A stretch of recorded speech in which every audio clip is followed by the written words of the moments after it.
میں کوٹھی کی ایک مشہور طوائف ہوں۔ میں ایک شریف گھرانے میں پیدا ہوئی، مگر کار کوٹھی کی چاہ نے مجھے اس کوٹھے تک پہنچا دیا۔ یہاں میرے بہت سے چاہنے والے تھے اور میرے ساتھ ایک رات بتانے کے لیے لاکھوں خرچ کر کے آتے۔ میں دعا کرتی کہ میرے ہاں بیٹی پیدا ہو، اور پھر ایک روز کوٹھے پر ہی میں نے ایک بیٹی کو جنم دیا۔ میں اسے ایک گھر کے سامنے تھڑے پر لٹا کر خود کوٹھے پر آ گئی، مگر واپس آ کر یہ دیکھ کر میرے پیروں سے زمین نکل گئی کہ یہ کہانی حقیقت پر مبنی ہے، اور جن خاتون کی حقیقی زندگی سے تعلق رکھتی ہے میں انہی کی زبانی بیان کر رہی ہوں۔ کہانی شروع کرتے ہیں۔ مدت بعد کوٹھے کی مشہور طوائف کی حیثیت سے زندگی گزارنے کے بعد جب میں نے بابل کے گھر کا بند تالا کھولا تو میرا دل بیٹھ گیا۔ اسی گھر میں نے جنم لیا تھا۔ ماں باپ اور بہن کی محبت کے سائے تلے بچپن گزرا اور شعور کی پہلی منزل طے کی۔ میں سوچ بھی نہیں سکتی تھی کہ کبھی اس مضبوط سائبان سے محروم ہو جاؤں گی اور پھر اتنی مدت اس دہلیز پر قدم نہ رکھ سکوں گی۔ دراصل میں ایک متوضع گھرانے کی بیٹی تھی، مگر کار اور کوٹھی کے خواب دیکھنے کے باعث تباہ ہوئی۔ دھوپ سے تپتے صحرا کو پار کرنے نکلی تھی، مگر اپنے گھر کے سایہ دیوار سے بھی محروم ہو گئی۔ سچ کہوں تو یہ ہمارا ہمسایہ میں بنا مکان ہی تھا جو میری چاہ کا مقبرہ بنا۔ آج میں جب اس برابر والے مکان کی جانب دیکھتی ہوں تو اس کی اینٹیں مجھے خود پر گرتی ہوئی محسوس ہوتی ہیں۔ آج میں اس دیوار سے لگ کر بیٹھ جاتی ہوں کہ شاید سکون مل جائے، مگر مجھے کہیں بھی سکون نہیں ملتا ہے۔ کبھی یہ محسوس ہوتا ہے کہ ہمسائیگی میں یہ مکان جو سامنے کھڑا ہے یہی میرا عدم مونسو کا مگسار ہے، یہی میرا سکون اور یہی میرا دشمن جاں ہے۔ یہی دیوار تو ہے جس کی وجہ سے میری باجی کی تقدیر کھلی تھی اور جس کی وجہ سے میری قسمت پر تالے پڑ گئے تھے۔ ہمارے برابر میں یہ مکان بھی عجیب بھوتوں پریتوں کے بسیروں جیسا ہے۔ کبھی آباد ہو جاتا تھا تو اس کی کیاریوں میں پھول مہکنے لگتے تھے، کبھی ویران ہو جاتا تھا تو آنگن کی دھول بھی اڑ کر باہر نہیں جا سکتی تھی۔ اس مکان کی دیوار اور ہماری دیوار ایک ہی تھی، اور اس دیوار میں ہی وہ کھڑکی نصب تھی جس نے ہمارے ٹھکانے کے ساتھ اپنا اٹوٹ رشتہ جوڑ رکھا تھا۔ ہاں، یہی کھڑکی میری بربادی کا رستہ بنی تھی۔ جب بھی میری اس پر نگاہ جاتی ہے تو دل میں غم کے سینکڑوں دروازے کھل جاتے ہیں۔ یہ ڈائن کھڑکی جو بند رہتی ہے، میرے والد نے ہی اس پر لوہے کی پٹیاں ٹھوک کر اسے بند کرا دیا تھا۔ ایک وقت تھا جب یہ کھلی رہتی تھی، تبھی جو ہمارے ہمسائے بنتے ان سے ہمارا رابطہ رہتا تھا۔ شریف لوگ ایک دوسرے سے اسی طرح رابطے رکھا کرتے تھے، پڑوسی ایک دوسرے کے دکھ درد میں شریک رہتے تھے۔ لیکن میری بد نصیبی بھی اسی کھڑکی سے اندر آئی تھی، اور میری نصیب کی خوشیاں دوسری جانب منتقل کرنے کے بعد پھر اس کو بند کر دیا گیا تھا۔ جن دنوں میری عمر 18 سال تھی اور باجی 20 برس کی تھی، تبھی اس مکان میں ولید نام کا ایک نوجوان آ کر ٹھہرا جو ایک سرکاری اعلیٰ عہدے پر فائز تھا۔ تب میری ابو کی ملازمت بھی اسی کے محکمہ میں تھی۔ اکیلے اس مکان میں رہنے کے باعث ولید کا کھانا ہمارے گھر سے جایا کرتا تھا۔ اکثر ہماری بوا ہی دونوں مکانوں کے درمیان میں بنی اس کھڑکی کو کھول کر کھانے کی ٹرے ادھر کو کر دیا کرتی تھی۔ ابو نے یہ ذمہ داری بوا جی کی ہی لگا رکھی تھی کہ وہ ولید کو کھڑکی سے کھانا پہنچا دیا کریں۔ ایک بار جب بوا کسی کام میں مصروف تھی تو باجی نے کھانے کی ٹرے کھڑکی سے دوسری اور کر دی۔ ولید صاحب نے ان کے ہاتھ دیکھ کر خود ٹرے تھام لی۔ گورے گورے ہاتھوں میں کالی چوڑیاں دیکھ کر وہ جان گیا کہ دیوار کے اس طرف کوئی جوان لڑکی رہتی ہے۔ چند دن پہلے ہی عید گزری تھی اور باجی نے یہ چوڑیاں عید پہ پہنی تو اگلے کئی دن بھی پہنے ہی رکھیں۔ ولید صاحب نے جان لیا کہ یہ ہاتھ بوا کے جھریوں بھرے ہاتھوں سے مختلف تھے اور بہت خوبصورت اور نرم و ملائم سے تھے، جن کی ایک جھلک نے ولید کو دیوانہ بنا لیا تھا۔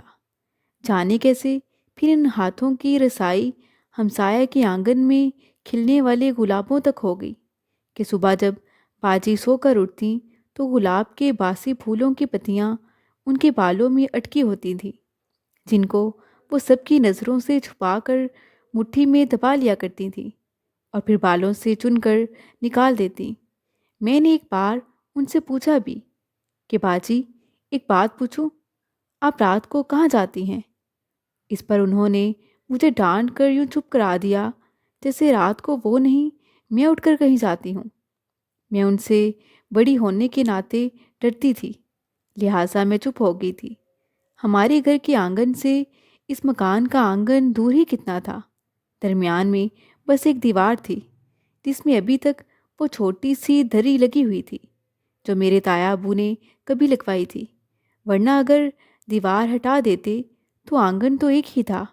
دراصل یہ میرے تایا ابو کا ہی مکان تھا۔ جب ایک ہی مکان کا بٹوارا ہو تو بہت سی چیزیں ادھر ادھر ہو جاتی ہیں۔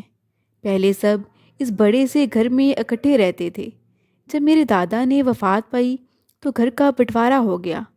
دادا کے دونوں بیٹوں کے دلوں میں بیویوں نے تفریق ڈال دی تو اس گھر کے بیچوں بیچ دیوار اٹھ گئی۔ ایک گھر آنگن دو میں تقسیم ہو گیا، مگر دیوار میں یہ چھوٹی سی دری لگا دی گئی تھی جو اب مجھے پتھریلے بت کی مانند جیتی جاگتی آنکھوں سے گھورتی رہتی تھی۔ تایا کے بچوں اور ہم میں ابھی بھی محبت تھی، مگر ہماری مائیں ایک دوسرے کے سائے سے بھی دور رہنا چاہتی تھیں۔ اس طرح کا بٹوارا اگر اپنوں میں ہو جائے تو ادھر سے ادھر اور ادھر سے ادھر لوگ چوری چھپے آنے جانے سے باز نہیں رہتے، بے شک اس میں عزت اور جان جانے کا خطرہ ہی کیوں نہ ہو۔ تایا کچھ سال اس مکان میں رہے اور پھر انہوں نے پوش علاقے میں ایک بنگلہ خرید لیا اور وہاں شفٹ ہو گئے۔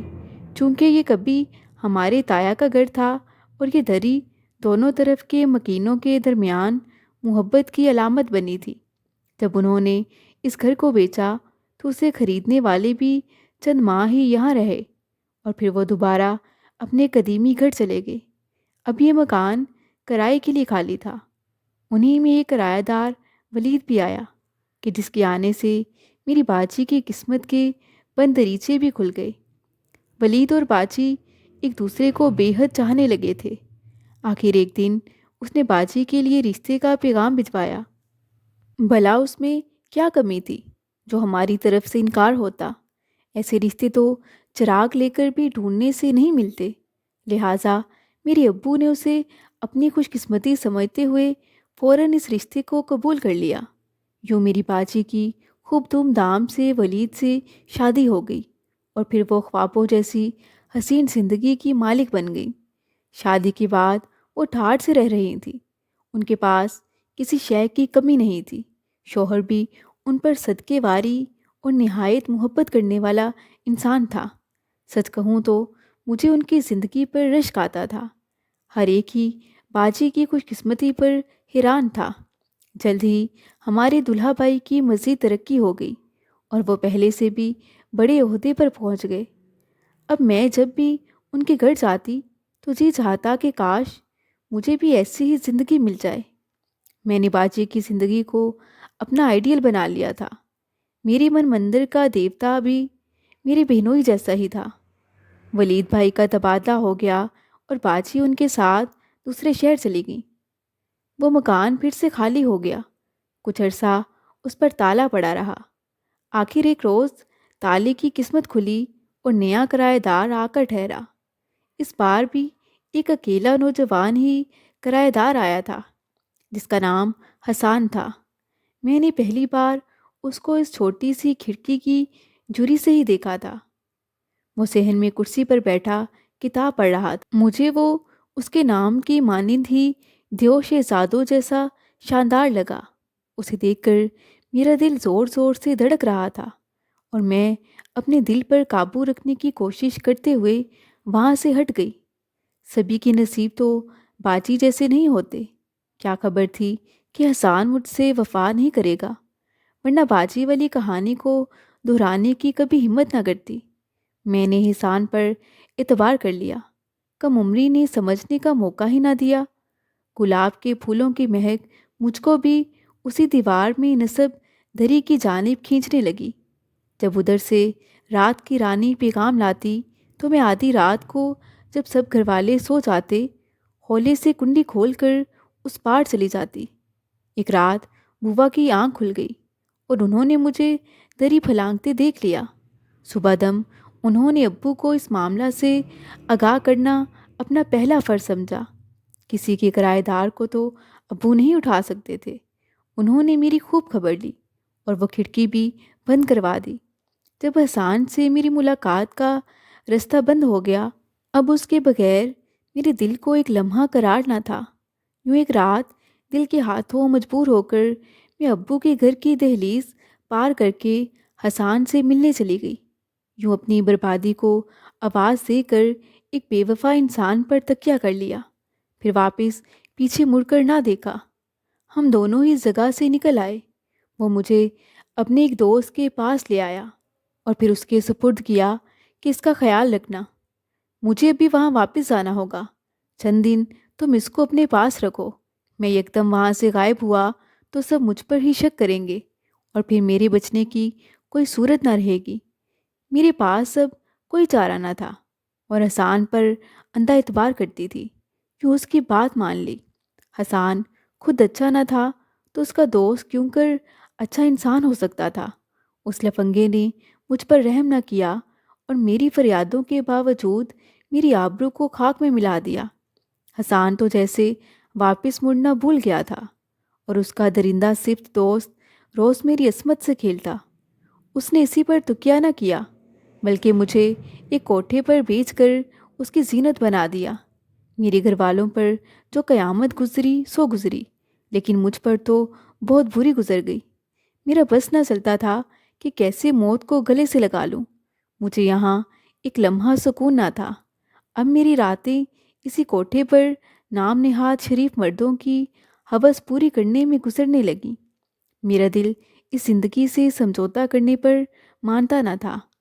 میرا بس نہ چلتا تھا کہ یہاں سے بھاگ نکلوں، مگر مجھ پر کڑی نگرانی لگائی گئی تھی۔ میں دل سے چاہتی تھی کہ چاہے کوئی ادھیڑ عمر ہو، بدصورت ہو، مگر کوئی شریف آدمی مجھ کو اپنا لے اور میں اس کے گھر کی زینت بن جاؤں، مگر کوئی شریف آدمی مجھے بیوی بنانے پر آمادہ نہ تھا۔ مجھ جیسی لڑکیاں تو محض ان کی چند لمحوں کی راحت کا سامان تھی۔ مجھ سے محبت بہت سو نے جتلائی، بہت سو نے ہمدردی کے پھول بھی میرے دامن میں ڈالے۔ ایسے چاہنے والے بھی آئے جنہوں نے میرے قدموں میں دولت ڈھیر کر دی، لیکن کسی نے بھی میرا ہاتھ پکڑ کر مجھے اس دلدل سے نکالنے کی کوشش نہیں کی۔ شاید وہ سبھی شریف تھے اور ایک طوائف کو اپنے گھر لے جا کر عزت بنانے سے کتراتے تھے۔ انہی دنوں ایک کرم فرما مجھ پر ایسے وارفتہ ہوئے کہ میری ہی خاطر روز آنے لگے۔ وہ مجھ سے محبت کرنے لگے تھے۔ انہوں نے میری نام نہاد ماں یعنی بالی بیگم سے معاہدہ کر لیا کہ اس لڑکی کو میرے سائے میں بٹھا دو، یہ صرف میری پابند رہے گی اور تم اسے کسی اور کے پاس نہیں بھیجو گی، چاہے اس کے بدلے روپیہ ماہانہ جتنا مرضی بنوا لو، لیکن یہ میرے علاوہ کسی اور کا منہ بھی نہیں دیکھے گی۔ یہی سمجھ لینا کہ یہ میری بیوی ہے اور میں اس کا شوہر ہوں۔ میں تمہارا سارا خرچہ اٹھاتا رہوں گا۔ بالی بیگم بھی جانتی تھی کہ یہ لڑکی بھی ہمارے پاس خوش نہیں ہے، ہر وقت خاموش اور اداس رہتی ہے۔ غرض وہ خود میری وجہ سے پریشان تھی کہ کیسا گھاٹے کا سودا کر لیا کہ لڑکی تو اب تک بھی زندگی کو قبول ہی نہ کر پائی۔ وہ بھی خوش ہو گئی کہ چلو اسے ایک چاہنے والا مل گیا ہے تو یہ سودا بھی برا نہیں ہے۔ آج نہیں تو کل جب اس سے نکاح بھی کر لے گا اور یوں ایک اچھی رقم ان کو مل جاتی۔ انہوں نے سوچا کہ فی الحال مہر صاحب کی بات مان لینے میں ہی فائدہ ہے، خسارہ نہیں۔ انہوں نے مجھ کو مہر صاحب کے لیے وقف کر دیا۔ اب میں صرف گانا گاتی تھی اور وہ بھی صرف خاص خاص محافل میں۔ اس پر بھی مہر صاحب کو اعتراض ہوا تو میں نے محافل میں گانا بھی ترک کر دیا۔ مجھے ان کی رضا مطلوب تھی اور میری آرزو تھی کہ شہر کا یہ معزز آدمی مجھ سے نکاح کر لے تاکہ میں اس کی رکھیل نہیں بلکہ عزت دار کہلاؤں۔ کافی عرصہ